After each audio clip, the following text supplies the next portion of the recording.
You let me worry about how to take care of my goddamn town. Oh, you want to take some chances? Okay.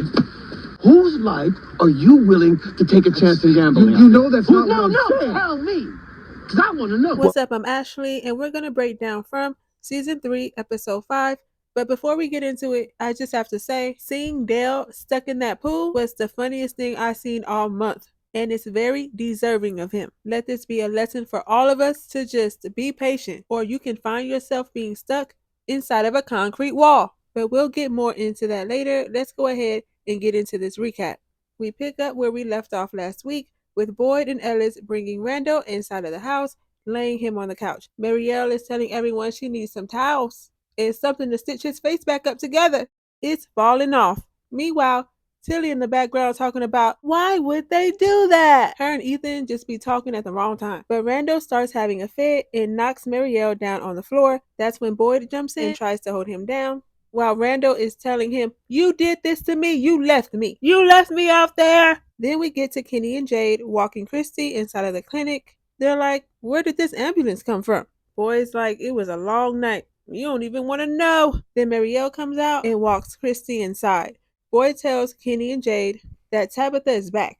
And once Jade hears this, he takes off running to her house. Henry is looking for some presentable clothes to wear for when he sees Victor. He tells Donna he would have worn a better shirt if he knew that he was going to see Victor. Donna lets him know that she has sent some people out there to look for Victor, and he should be here soon since the town isn't that big. Then we get to Victor and Sarah, who's walking to Colony House. Victor tells her that they need to go there to look for supplies for when they go inside of the tunnels to get Jasper. Both he and Sarah walk inside, and everybody is looking at Sarah like, "What you doing up in here, girl? You gonna try to kill us too?" Sarah feels the vibes, so she's like, "I'll just wait outside." Victor wants to know what happened because Tilly was cleaning up blood. She tells him it was a bad night last night. Donna comes downstairs and tells him what happened to Nikki and Randall. Then she lets him know that Tabitha is back and that she brought your dad with her. He then runs out the house as if that was the worst thing he's ever heard in his life. Sarah sees him. She's like, "Where you going? What's wrong with you?" She starts running after him. She's like, "You made me get inside of a fort with you, and you're not going to tell me what's wrong with you?" Victor tells her that his dad is here and to go home. We'll get Jasper later. We get to Tabitha telling her family where she went. Then all of a sudden, Jade just runs inside of the house, don't even knock on the door. Jim starts trying to hold him back as if he don't even know who Jade is or something. Tabitha has to tell him, "It's okay. Stop tripping." Jade says, "Did you really go through a tree?" Then that's when Ethan jumps in. "They're called far away trees. Boy, wasn't nobody talking to you." Jade tells Tabitha, "We need to go to the tree." Jim's like, "No, she just got back. I've been there. There's nothing to see." Jade says, "Oh, you mean besides the magic tree?" Then Jim starts sounding stupid like always and says that the paper inside of the bottles just had numbers written on the paper. Jade looks at him and says, "So you don't think that's important? That little meeting they're about to have, not gonna do nothing, but going to that tree is a good start." Kenny tells Boyd there's something else out there and it was walking around the cabins. Boyd tells him, well, if it's just walking around, then we have bigger things to worry about. I don't think Boyd knows what he's talking about. I have a few theories on this episode, but I'm going to make a separate video on that. So if you want to hear it, make sure you're subscribed. And we're going to move on. Kenny then says, why not kill Randall? Why did they keep him alive? Boyd tells him he thinks it's because the monsters want them to remember what's coming at night. While looking at Christy's foot, Marielle tells her she removed the bullet from Nikki and stabilized her, but one minute she was fine, then the next, all of a sudden, she wasn't. Christy reminds her that last night wasn't her fault and she doesn't want her to relapse. But Marielle says she's fine and don't worry about her because she's the patient right now. Something about to go down. Meanwhile, Randall is in the other room, spazzing out. Boyd wants to go over there and help, but Marielle stops him and says, you'll just make things worse. Don't go over there. Boyd agrees with her, and he and Kenny both leave. We get back to Colony House, where Donna takes Henry inside of Victor's room. Henry starts looking around and says this room is a little different from his room back home. Yeah, okay, but he still has crayons, though. So not much could have changed. I have to point out that there's some weird drawings in this room, but like I said, I'll talk about that in another video. Henry says for all these years he's been hoping he'd see his family and that everything was just a mistake and that it was just easier for him to tell himself that they were all dead. But all this time, my little boy was here alone. Then Tilly comes in. Like I said, she's always talking at the wrong time and tells them that the town meeting is about to start. We get to the town meeting at the diner and Boyd starts talking. Everyone is like, "Where's Tabitha at? Why are you talking? Where is Tabitha?" Donna said, "All right, now everybody just calm down." Then Bacta asked Henry, "Why were you in the ambulance?" And while he's explaining, they cut him off and says, "There go Tabitha. There she go." As soon as she gets inside, they say, "Did you really go through a tree?" Tabitha says, "I'm pretty sure we all know there's trees in the forest that's not like other trees."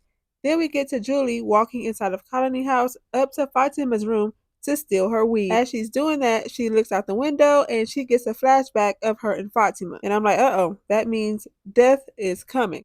Anytime someone has a flashback like that means somebody about to die, in my opinion. After she steals the weed, she comes downstairs. Elgin was about to hit her with that one too, right in the face. He thought it was an intruder, but nah, it was just Julie. But that sure would have been funny. Victor tells Sarah he never drew any pictures of his father or anything that came before him being in Frumville. Victor tells Sarah his concerns about seeing his father. He's worried that his father is going to think that he's going to see a little boy, that same little boy that drove away that day. And when he don't see that, what will he think?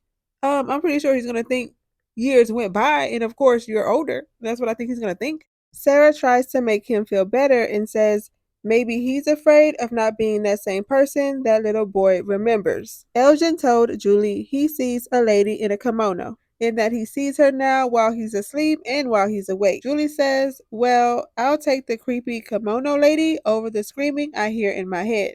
And that she doesn't just hear it, she feels it too. And that weed is the only thing that makes it quiet. She tells him the only reason why she thinks her mother got out is because this place wants to make us suffer. And that's probably the only reason why it let her out in the first place, because the best way to make us suffer is to give us hope. She says she doesn't think this place will ever let them go. We get back to the meeting where everyone is acting a fool. They're all mad at Tabitha for not telling anyone about Frumville. She's like, "I couldn't tell anyone because they would think I'm crazy." They're like, "You should have tried. You should have tried. You went home for what? What you go home for then?" Henry tried to help her out and said, "I didn't believe her at first." Then Tabitha's like, "Well, eventually you did." He's like, "Well, I got different circumstances." Lady Cop jumps in and says, "I didn't believe her. I thought she was hysterical." Somebody said, "What are you doing here anyway? You just killed somebody." Boyd said, Hey, that was a mistake." Kenny tries to help and says, "She said the lighthouse took her home."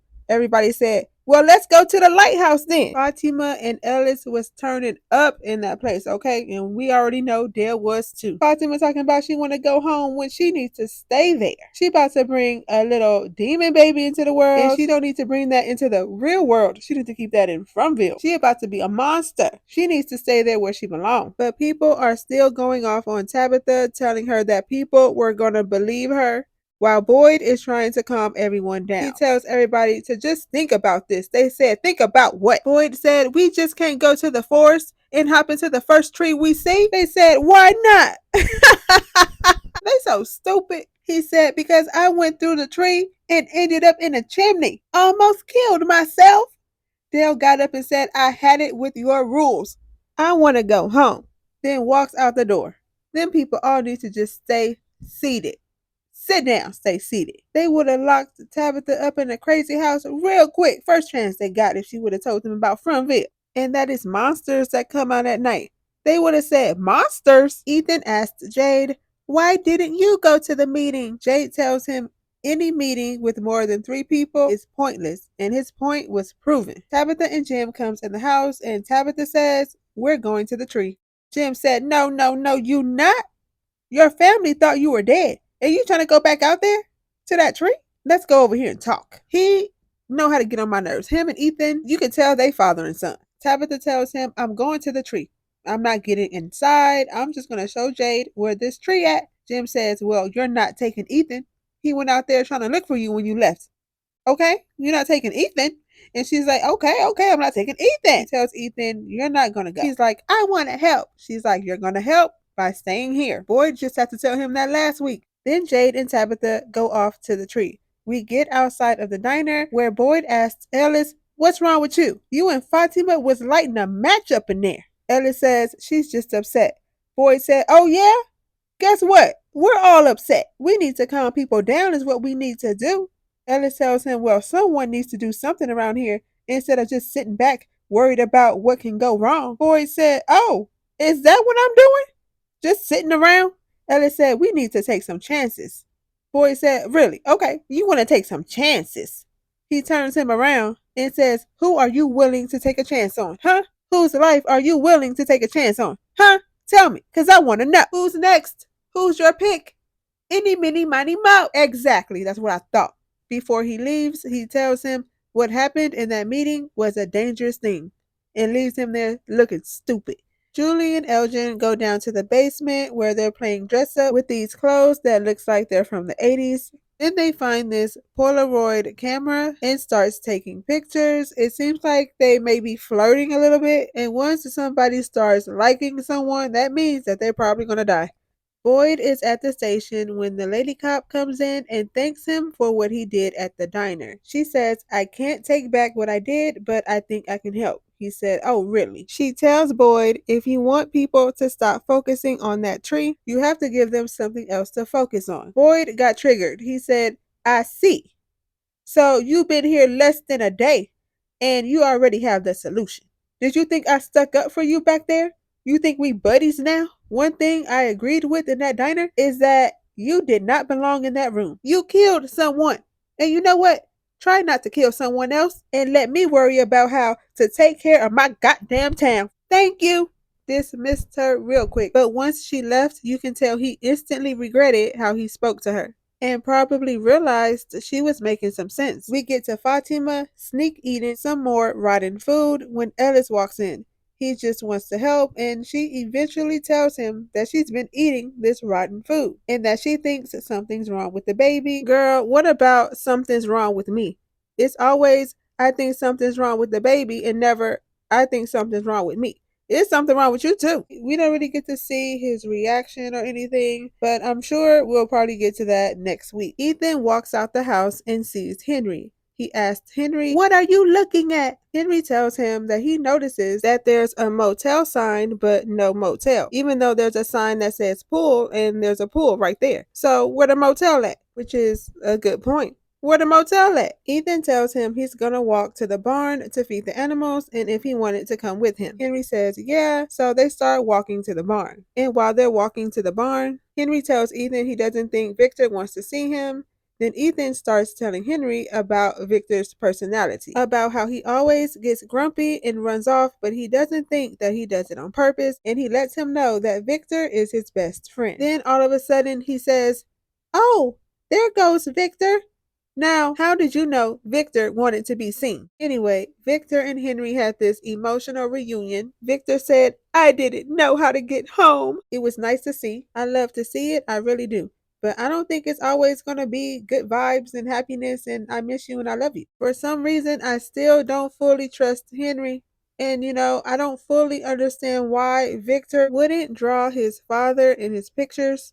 I know he said he didn't draw anything before he got there, but it's a reason why he blocked it out and didn't draw it. Boyd goes on the bus and he's looking at Randall's things and he picks up something that looks like a skeleton's head.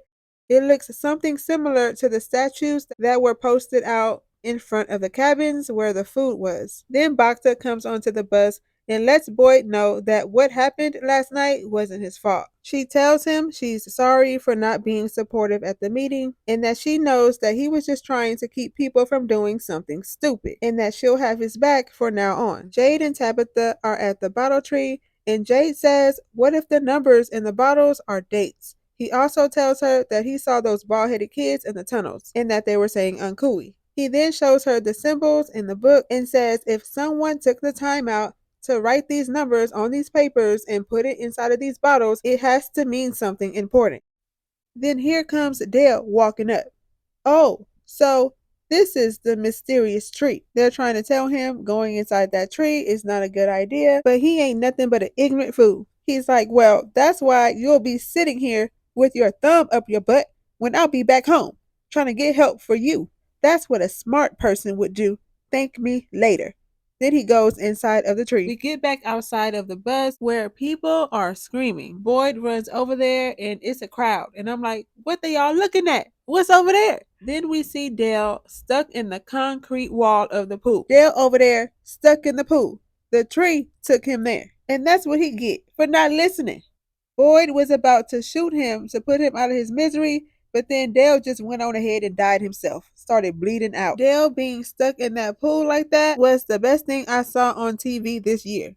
Like, are you kidding me? The way I hollered when I seen Dale stuck in that pool? Who thought of that? Who's smart now, Dale? Because it's never been you. It's definitely not now, since you can never use your brain again.